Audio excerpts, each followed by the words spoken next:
नमस्कार दोस्तों, मैं अपने YouTube चैनल कहानी नई पुरानी में आपका हार्दिक स्वागत करता हूं। और आज जो कहानी सुनाने जा रहा हूं, उस कहानी के लेखक श्री मुंशी प्रेमचंद जी हैं और इस कहानी का नाम है गुप्त धन। तो आइए शुरू करते हैं हम अपनी आज की कहानी। बाबू हरिदास को ईंटों का पैजावा शहर से मिला हुआ था। आसपास के गांवों से सैकड़ों स्त्री पुरुष लड़के नित्य आते और पजावे से ईंट सिर पर उठाकर ऊपर कतारों में सजाते। एक व्यक्ति पजावे के पास टोकरी में कौड़ियाँ लेकर बैठा रहता। वह मजदूरों को ईंटों की संख्या के हिसाब से कौड़ियाँ बांटता। ईंटें जितनी ही ज़्यादा होती उतनी ही ज़्यादा कौड़ियाँ मिलती। इस लोभ के कारण बहुत से मजदूर बूते के बाहर काम करते। वृद्धों और बालकों को ईंटों के बोझ से अकड़े हुए देखना बहुत करुणाजनक दृश्य था। कभी कभी बाबू हरिदास स्वयं आकर कौड़ी वाले के पास बैठ जाते थे और ईंट लादने वाले को प्रोत्साहित करते। यह दृश्य तब और भी दारुण हो जाता जब ईंटों की कोई असाधारण आवश्यकता आ पड़ती थी। उसमें मजूरी दूनी कर दी जाती और मजूर लोग अपनी सामर्थ्य से दूनी ईंटें उठाकर चलते। एक एक पग उठाना कठिन हो जाता। उन्हें सिर से पैर तक पसीने में डूबे पजावे की राख चढ़ाए ईंटों का एक पहाड़ सिर पर रखे बोझ से दबे देखकर ऐसा मालूम होता था कि मानो लोभ का भूत उन्हें जमीन पर पटक कर उनके सर पर सवार हो गया है। सबसे करुण अवस्था उस छोटे से बालक की थी जो हमेशा अपनी अवस्था के बच्चों से दुगनी ऊँटें उठाता और सारे दिन बिना विश्राम किए परिश्रम और धैर्य के साथ अपने काम में लगा रहता। उसके मुख पर दीनता छाई रहती थी। उसका शरीर इतना कमज़ोर था कि उसे देखकर दया आ जाती थी। और लड़के बनिए की दुकान से गुड़ लाकर खाते, कोई सड़क पर जाने वाले इक्को और हवा गाड़ियों की बहार देखता, और कोई व्यक्तिगत संग्राम में अपनी जुबान और बाजुओं के जौहर दिखाता। परंतु इस गरीब लड़के को अपने काम से काम था। उसमें ना तो लड़कपन की चंचलता थी, ना ही शरारत, ना खिलाड़ीपन। यहाँ तक कि उसके होठों पर कभी हंसी भी ना आती थी। बाबू हरिदास को उसकी दशा पर दया आती। कभी कभी कौड़ी वाले को इशारा करते कि उसे हिसाब से अधिक कौड़ियाँ दे दो। कभी कभी वे उसे कुछ खाने को भी दे देते थे। एक दिन बाबू हरिदास ने उस लड़के को बुलवाया और अपने पास बिठाकर उसके हाल चाल और समाचार पूछने लगे। तब उन्हें ज्ञात हुआ कि उसका घर पास ही के गांव में है। घर में उसकी बूढ़ी माता के सिवा और कोई भी नहीं। वे भी किसी पुराने रोग से ग्रस्त रहती है। घर का सारा भार इसी लड़के के सिर पर था। कोई उसे रोटियां बनाकर देने वाला नहीं था। शाम को जाता तो अपने हाथों से रोटियां बनाता और माँ को खिलाता था। वह जाति का ठाकुर था। किसी समय उसका कुल धन धान्य से संपन्न था। लेन देन होता था और शक्कर का कारखाना चलता था। कुछ जमीन भी थी, लेकिन भाइयों की स्पर्धा और विद्वेष ने उसे इतनी हीन अवस्था को पहुंचा दिया कि अब रोटियां के लाले पड़ गए थे। लड़के का नाम मगन सिंह था। उस लड़के की व्यथा जानकर हरिदास ने उससे पूछा, बेटे गांव वाले तुम्हारी कुछ मदद नहीं करते? मगन बोला, वे क्या मदद करेंगे? उनका वश चले तो मुझे ही मार डालें। सब समझते हैं कि मेरे घर में रुपए गड़े हैं। हरिदास ने उत्सुकता से पूछा, पुराना घराना है, कुछ न कुछ तो होगा बेटा। तुम्हारी माँ ने इस विषय में तुमसे कुछ नहीं कहा? मगन बोला, नहीं बाबूजी, एक पैसा भी नहीं है। अगर होते तो अम्मा इतनी तकलीफ क्यों उठाती? बाबू हरिदास मगन सिंह से इतने प्रसन्न हुए कि उसे मजदूरी की श्रेणी से उठाकर अपने नौकरों में रख लिया। उसे कौड़ियाँ बांटने का काम दे दिया और पजावे में मुंशी की ताकीद कर दी, इसे कुछ पढ़ना लिखना सिखाइए ताकि इस अनाथ के भाग्य जाग उठें। वह एक कर्तव्यशील और चतुर लड़का था। उसे कभी देर ना होती, कभी नागा ना होता। कुछ ही दिनों में उसने बाबू साहब का विश्वास प्राप्त कर लिया।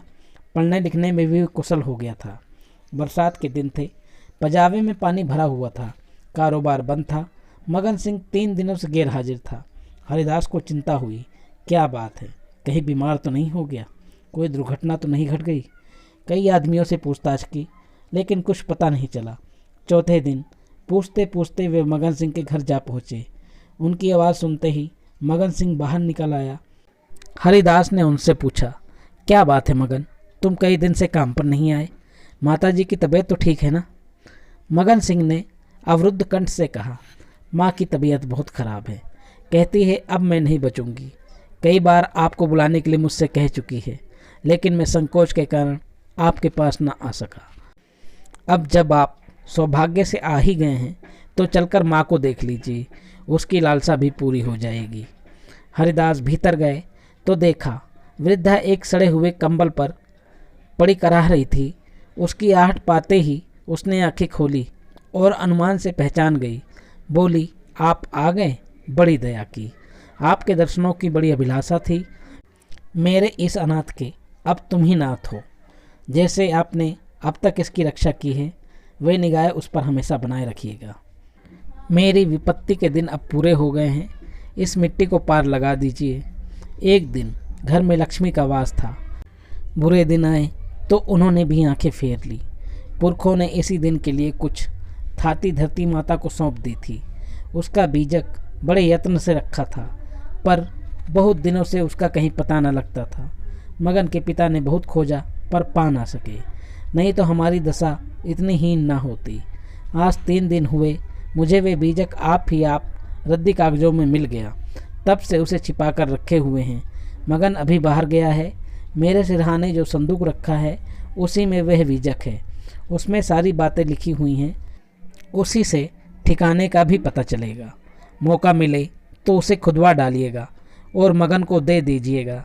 यही कहने के लिए आपको बार बार बुलवाती थी। आपके सिवा मुझे किसी पर विश्वास नहीं है।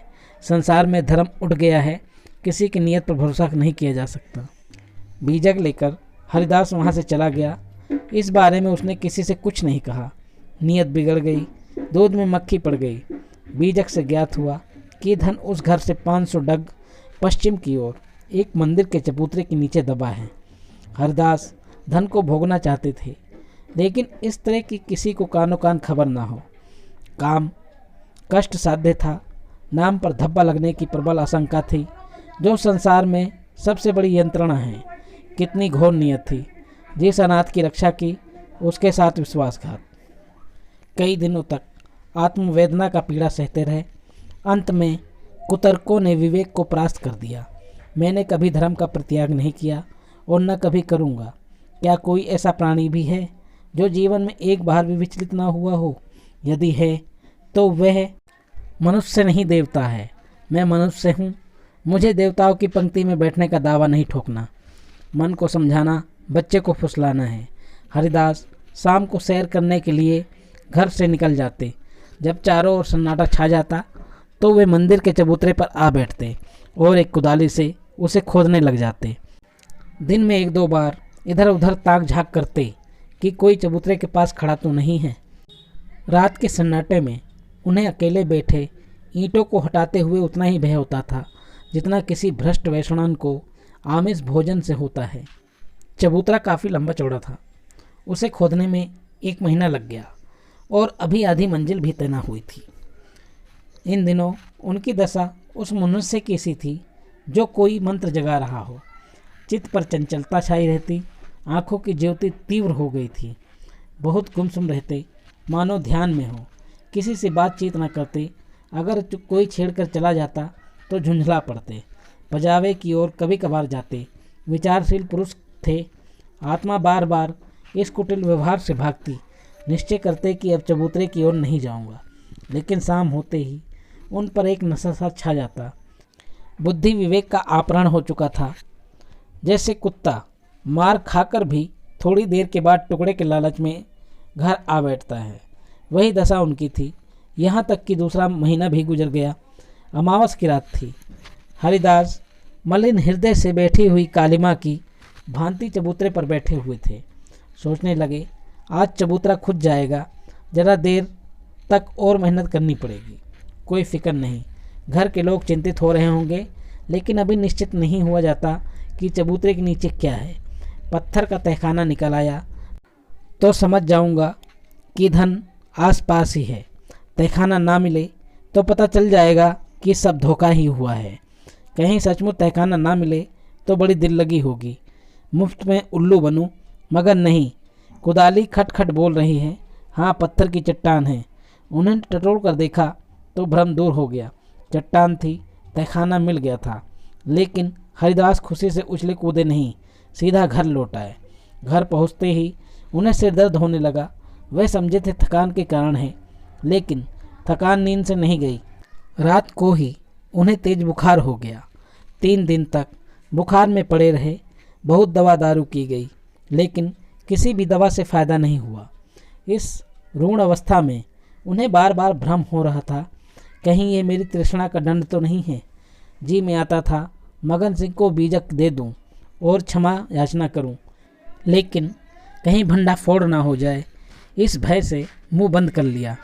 ना जाने ईसा के अनुयायी अपने पादरियों के सम्मुख कैसे अपने जीवन भर के पापों की कथा सुनाया करते थे। कुछ देर बाद उनकी आंखें उलट गई और प्राण निकल गए। हरिदास की मृत्यु के बाद यह बीजक उसके सुपुत्र प्रभुदास के हाथ लगा। बीजक मगन सिंह के पुरखों को लिखा हुआ है, इसमें लेस मात्र भी संदेह ना था। लेकिन उन्होंने सोचा पिताजी ने कुछ सोच समझ कर ही इस मार्ग पर कदम रखा होगा। वे कितनी नीति प्राण, कितने सत्यवादी पुरुष थे।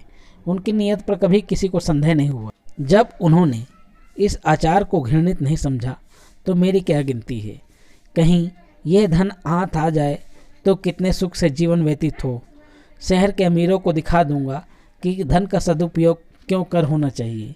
बड़ों बड़ों का सिर नीचा कर दूं, कोई आंखें ना मिला सके। इरादा पक्का हो गया। शाम होते ही वे बाहर घर से निकले। वही समय था, वही चौकन्नी आंखें थी और वही तेज कुदाली थी। ऐसा जान पड़ता था मानो हरिदास की आत्मा इस नए भैंस में अपना काम कर रही हो। चबूतरे का धरातल पहले से ही खुद चुका था, अब संगीन तहखाना था। जोड़ों का हटाना कठिन था, पुराने जमाने का मसाला था। कुदाली उचट उचट कर लौट आती थी। कई दिनों से ऊपरी दरारें खुली, लेकिन चट्टानें जरा भी ना हिली। तब वह लोहे की छड़ से काम करने लगे, लेकिन कई दिनों तक जोर लगाने पर भी चट्टानें न खिसकी। सब कुछ अपने ही हाथों करना था, किसी से सहायता नहीं लिया जा सकता था। यहाँ तक कि फिर वही अमावस रात आई। प्रभुदास को जोर लगाते 12 बज गए और चट्टानें भाग्य रेखाओं की भांति अटल थी। लेकिन आज इस समस्या को हल करना आवश्यक था। कहीं तहखाने पर किसी की निगाह पड़ जाए तो मेरे मन का लालच मन में ही रह जाए। वे एक चट्टान पर बैठकर सोचने लगे, क्या करूं, बुद्धि कुछ काम नहीं करती। तभी सहसा उन्हें एक उपाय सूझा, क्यों ना बारूद से काम लूं। इतने अधीर हो रहे थे कि कल पर इस काम को ना छोड़ सके। सीधे बाजार की तरफ चल दिए। 2 मील तक का रास्ता हवा की तरह तय किया। जब वहां पहुंचे तो दुकानें बंद हो चुकी थी। आतिशबाज हीले करने लगा, बारूद इस समय नहीं मिल सकती, सरकारी हुक्म नहीं है। तुम कौन हो, इस वक्त बारूद लेकर क्या करोगे? ना भैया, कोई वारदात हो जाए तो मुफ्त में बंधा बंधा फिरूं, तुम्हें कौन पूछेगा। प्रभुदास की शांत वृत्ति कभी इतनी कठिन परीक्षा में ना पड़ी थी। वे अंत तक अनुनय विनय ही करते रहे, यहाँ तक कि मुद्राओं की सुरीली झनकार ने उसे वशीभूत कर लिया। प्रभुदास वहाँ से चले तो धरती पर पाँव ना पड़ते थे। रात के करीब 2 बज चुके थे। प्रभुदास मंदिर के चबूतरे पर पहुँचे। चट्टानों के दरवाज़ों पर बारूद रखकर पलीता लगा दिया और दूर भाग गए। कुछ ही पल में एक जोरदार धमाका हुआ। चट्टान के नीचे एक लोहे का संदूक दिखाई दिया। उसे बाहर निकाला, खोल कर देखा तो उन्हें अंदाज़ा लगा कि लगभग 10,000 मोहरें रखी हुई हैं। संदूक लेकर फटाफट घर की तरफ भागे, अपने कमरे में गए और चुपचाप लेट गए। प्रातःकाल का समय था। प्रभुदास अपने कमरे में लेटे हुए थे। सामने लोहे के संदूक में 10,000 पुरानी मोहरें रखी हुई थी। उनकी माता सिरहाने बैठी पंखा झल रही थी। प्रभुदास ज्वर की ज्वाला से जल रहे थे। करवटें बदलते रहते, कराहते रहते, हाथ पांव पटकते रहते, लेकिन आंखें लोहे के संदूक की ओर लगी हुई थी। इसी में उनके जीवन की आशाएं बंद थी। मगन सिंह अब पजावे का मुंशी था और इसी घर में रहता था। आकर बोला, पजावे चलिएगा, गाड़ी तैयार करवाऊं। प्रभुदास ने उसकी मुंह की ओर क्षमा याचना की दृष्टि से देखा और बोले, नहीं, आज मैं नहीं चल सकता, तबीयत ठीक नहीं है। मगर उनकी दशा देखकर डॉक्टर को बुलाने के लिए चला गया। 10 बजते बजते प्रभुदास का मुंह पीला पड़ गया, आंखें लाल हो गई। उनकी अंतिम दशा उनकी आंखों में फिर गई। लगता था वह इसी शोक घटना की पुनरावृत्ति है। वह देवताओं की मनोतियाँ बना रही थी, लेकिन प्रभुदास की आंखें उसी लोहे के संदूक की ओर लगी हुई थी जिस पर उन्होंने अपनी आत्मा अर्पण कर दी थी। उनकी पत्नी आकर उनके पैताने बैठ गई और बिलख बिलख कर रोने लगी। प्रभुदास की आंखों से भी आंसू बह रहे थे, लेकिन वे आंखें उसी लोहे के संदूक की ओर निराशा भाव से देख रही थी।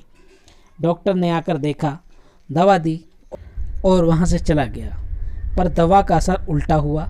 प्रभुदास के हाथ पांव सर्द हो गए, मुख निस्तेज हो गया, हृदय की गति मंद पड़ गई, पर आंखें संदूक की ओर से हटी नहीं। मोहल्ले के लोग जमा हो गए। पिता और पुत्र के स्वभाव और चरित्र पर टिप्पणियां होने लगी।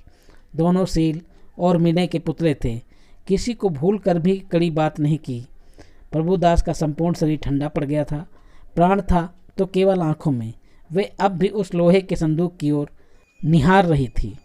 घर में कोहराम मचा हुआ था। माँ और पत्नी दोनों फूट फूट कर रो रही थी। मोहल्ले की स्त्रियां उन्हें समझा रही थी। अन्य मित्रगण आंखों पर रुमाल जमाए हुए थे। जवानी की मौत संसार का सबसे करुण और भयंकर दृश्य है। यह वज्रपात है, विधाता की निर्दय लीला है। प्रभुदास का पूरा शरीर प्राणहीन हो गया था, लेकिन आंखें जीवित थी। अब भी उसी संदूक की ओर निहार रही थी। जीवन ने तृष्णा का रूप धारण कर लिया। सांस निकलती है, लेकिन आस नहीं निकलती। इतने में मगन सिंह उनके पास आकर खड़ा हो गया। प्रभुदास की निगाहें उस पर पड़ी। ऐसा लगता था मानो उनके भीतर फिर रक्त का संचार हुआ हो। अंगों में स्फूर्ति के चिन्ह दिखाई दिए। इशारों से अपने मुंह के नज़दीक बुलाया, उसके कान में कुछ कहा। एक बार लोहे के संदूक की ओर इशारा किया और बोला कि ये तुम्हारी अमानत है। इसी के साथ उनके प्राण पखेरु निकल गए। दोस्तों, इसी के साथ ये कहानी ख़त्म होती है। अगर कहानी अच्छी लगे तो आप मेरे इस चैनल पर लाइक, सब्सक्राइब और कमेंट भी कर सकते हैं। मिलते हैं आपसे अगली नई कहानी में। तब तक के लिए मुझे आज्ञा दें। धन्यवाद।